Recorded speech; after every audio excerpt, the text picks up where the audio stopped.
नमस्कार छात्रों, नागरी एकेडमी में आपका स्वागत है। आज हम कृतिका कक्षा 10 की माता का आंचल नामक पाठ का अध्ययन करेंगे। कहानी का सार इस प्रकार से है। पाठ परिचय। प्रस्तुत पाठ एक उपन्यास का अंश है जिसमें ग्रामीण संस्कृति का वर्णन किया गया है। लेखक ने अपने बचपन के संस्मरण कहते हैं, जैसे किसी चीज़ को याद करके हम जब लिखते हैं तो उसे संस्मरण कहते हैं। तो संस्मरण पाठ है ये। इस पाठ में वर्णित किया गया है, संस्मरण विधा में है ये। प्रस्तुत पाठ माता का अंचल शिव पूजन सहाय द्वारा रचित एक उपन्यास का अंश है जो संस्मरण शैली में लिखा गया है, जिसमें माता के महत्व, प्यार, ग्रामीण जीवन, मित्रों का साथ आदि का विशेष वर्णन किया गया है। अंचल माने माता के आंचल से तात्पर्य है कि माँ का आंचल कैसा होता है, प्रेम पूर्ण, उसमें भाव भरे हुए हैं। इसलिए पाठ का शीर्षक देखिए, अंचल शब्द आया, ये आंचल से संबंधित है। लेखक बचपन में अपने पिता के साथ पूजा पाठ करता है, सोता है, पूजा के इस समय भभूत लगाता है। शीशे में, आईने में कहा गया है, जहाँ अपना वह चेहरा देखता है। पाठ के लेखक का नाम देखिए भोलानाथ दिया गया है, जिनका असली नाम तारकेश्वर नाथ था। उसके पिता उसे भोलानाथ कह करके पुकारते थे, जो कि पाठ का मुख्य जो कैरेक्टर है उसे दर्शाया गया है, जिस पर कहानी पूरी तरह से आधारित है। लेखक के पिता उसे अपने कंधों पर बैठाकर नदी तक ले जाते हैं। पिता के प्रेम को भी दर्शाया गया है, लेकिन माता का प्रेम किस प्रकार का है उसे दर्शाने का प्रयास किया गया। वह मछली को गोलियां खिलाते हैं। राम नाम लिखी हुई पर्चियाँ लिखी जाती थी, जिन्हें वो नदी में डालते थे, लिखते थे। भोलानाथ को साथ ले जाते थे और पेड़ की डाल पर बैठा करके उसे क्या करते हैं, वे झूला झुलाते हैं। और भोलानाथ अपने मित्रों के साथ तरह तरह के गांव में देखिए खेल खेलता है। बारात तथा जुलूस निकालते हैं बच्चे, खाना बनाते हैं, पंक्ति बैठाते हैं, खाना खिलाते हैं, खेती करते हैं, बीज बोते हैं तथा कुएं से पानी निकालते हैं। ऐसा क्यों है?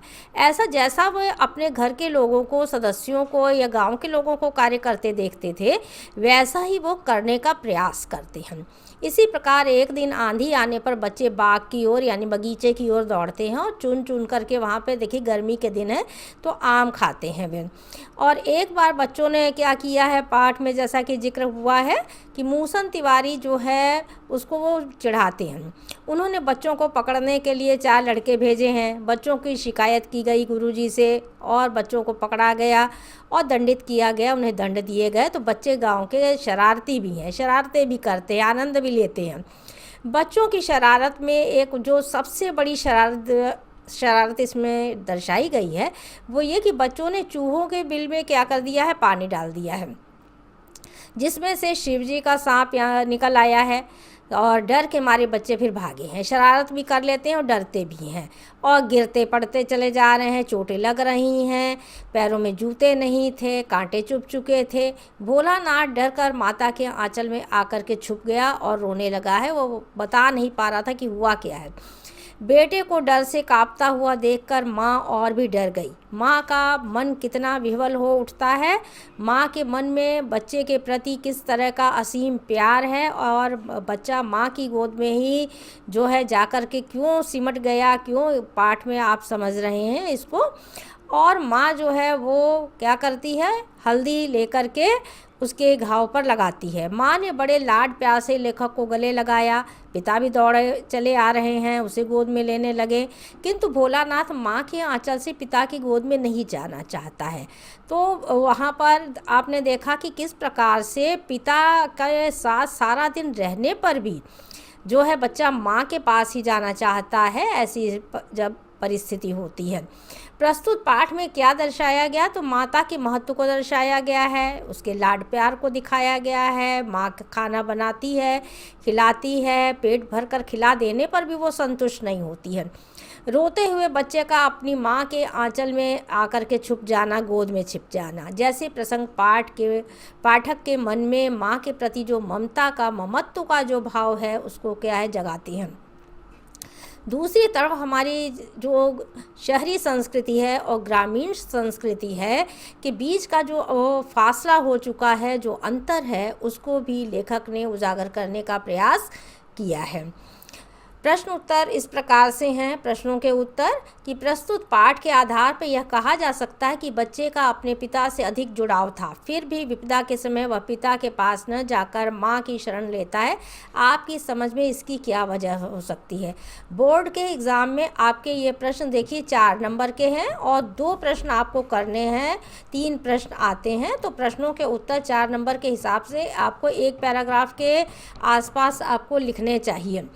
माँ का अंचल प्रेम और शांति का प्रतीक है। विपदा में यानी कठिन परिस्थिति में घबराए हुए बच्चे माँ के अंचल में छुप जाते हैं, जो उन्हें शांति प्रदान करता है तथा सुरक्षित रखता है।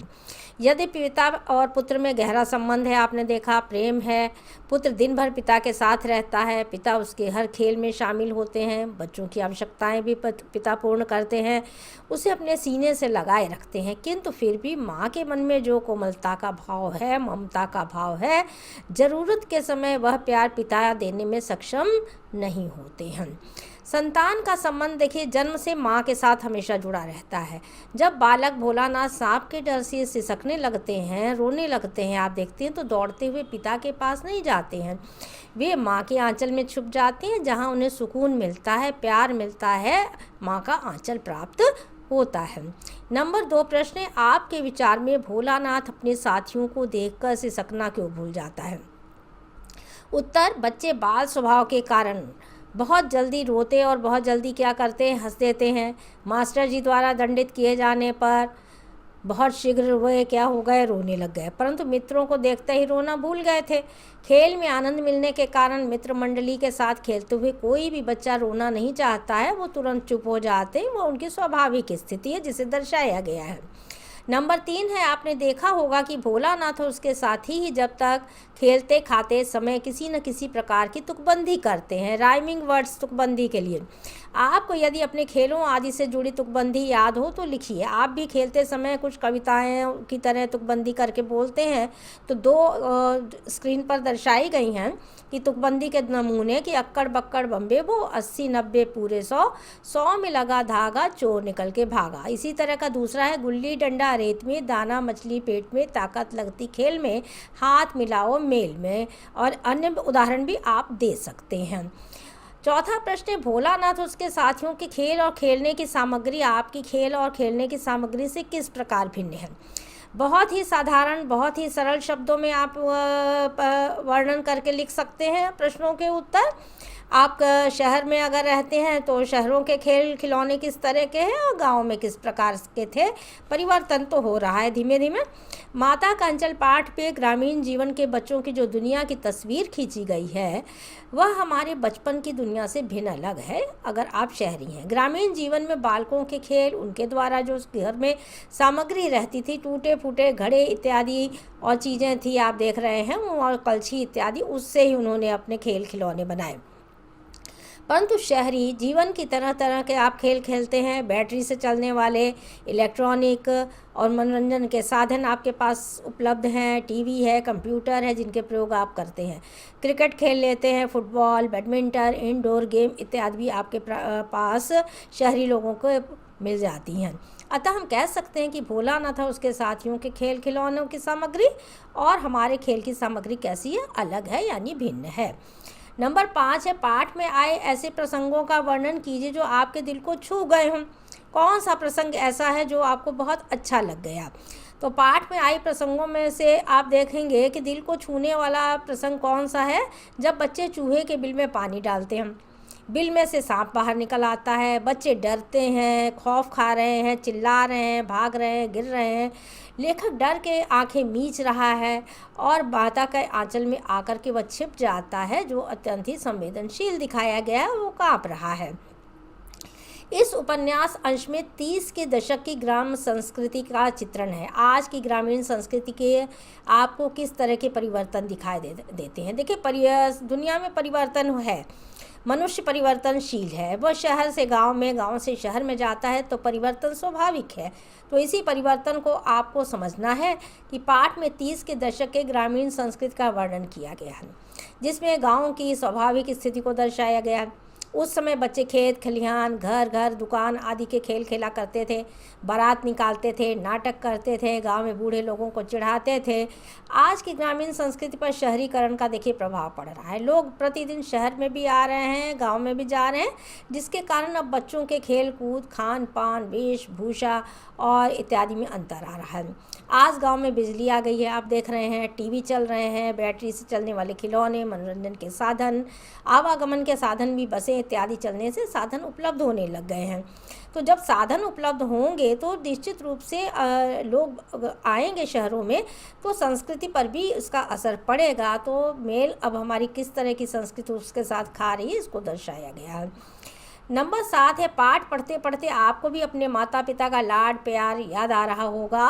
अपनी इन भावनाओं को डायरी में अंकित कीजिए। डायरी शैली में लिखने का मतलब, जैसे प्रतिदिन एक पन्ना आपने लिख लिया डायरी में कि क्या क्या चीज़ें हैं, तो इसमें मैंने जैसे लिख दिया है कि स्वयं लिखने के लिए इस तरह के कम प्रश्न पूछे जाते हैं, तो आप एक पन्ने में अपने अनुभव को लिख सकते हैं, बता सकते हैं माता के साथ, पिता के साथ क्या आपके अनुभव हैं, इस प्रकार से। नंबर 8 है, यहाँ माता पिता का बच्चों के प्रति जो वात्सल्य व्यक्त हुआ है उसे अपने शब्दों में लिखिए। माता पिता का बच्चों के प्रति वात्सल्य प्रकट होता है। भोलानाथ को बहुत वे प्यार करते हैं, हाथों से अपने नहलाते हैं, आप देखते हैं, उसके चंदन लगाते थे, कंधे पर बैठाते थे, उसके साथ कुश्ती लड़ते थे, जानबूझ करके वे स्वयं हार जाते थे। कभी भी पिता जो है अपने बच्चे को हारने नहीं देना चाहता है। माँ उसे सजाती है, कन्हैया बनाती है, रिबन लगा देती थी, बाल में तेल लगाती थी। पिता भी उससे प्यार से खाना खिलाते हैं। माता पिता दोनों ही उसकी शरारतों पर ध्यान नहीं देते हैं। उसे चोट लगने पर अत्यंत ही व्याकुल हो जा रहे हैं, आप देख रहे हैं। उसे देखकर उन्हें असीम आनंद की अनुभूति होती है, चाहे अपना बच्चा किसी भी तरह का हो। माता का अंचल शीर्षक की उपयुक्तता बताते हुए कोई अन्य शीर्षक समझाइए। एक शीर्षक तो आपके राइटर ने, लेखक ने दिया, अब आप भी अगर इस तरह का शीर्षक है तो उसको समझा सकते हैं कि माता का अंचल शीर्षक देखिए पूरी तरह से सही है, स्पष्ट है, उपयुक्त भी है। माँ, माता का प्यार स्नेह बच्चों को अत्यंत ही सुरक्षित रखता है, जिससे उन्हें सुख मिलता है, उन्हें किसी तरह की कोई कमी नहीं माँ महसूस होने देती है। अन्य कोई शीर्षक भी यदि सुझाना हो तो आप कह, जैसे भूली बिसरी यादें हैं माँ की, असीम माँ का प्यार है, माँ की ममता है, इत्यादि शीर्षक क्या है दिए जा सकते हैं। बच्चे माता पिता के प्रति भी प्रेम को कैसे अभिव्यक्त करते हैं, तो ये अभिव्यक्ति केवल माता पिता ही नहीं, बच्चे भी अपने माँ बाप के प्रति जब प्रेम का इजहार करते हैं, प्रेम को दर्शाते हैं, तो वो कैसे कैसे, केवल माता पिता ही नहीं, बच्चे भी माता पिता के प्रति अपने प्रेम को अभिव्यक्त करते हैं। माता पिता की गोद में बैठ जाते हैं, उनके लिए प्यार भरे शब्द भी कहते हैं, कभी उनके कंधे पर चढ़ जाते हैं, माता पिता के साथ खेलते हैं।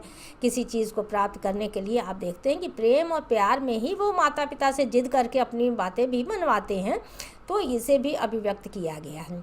नंबर 11, इस पाठ में बच्चों की जो दुनिया रची गई है वह आपके बचपन की दुनिया से किस प्रकार भिन्न है। अगर आपके बचपन की दुनिया से अलग है तो ये आपको पता होना चाहिए कि हमारे बचपन में और उनके जो दुनिया है उसमें क्या है, ज़मीन आसमान का अंतर है।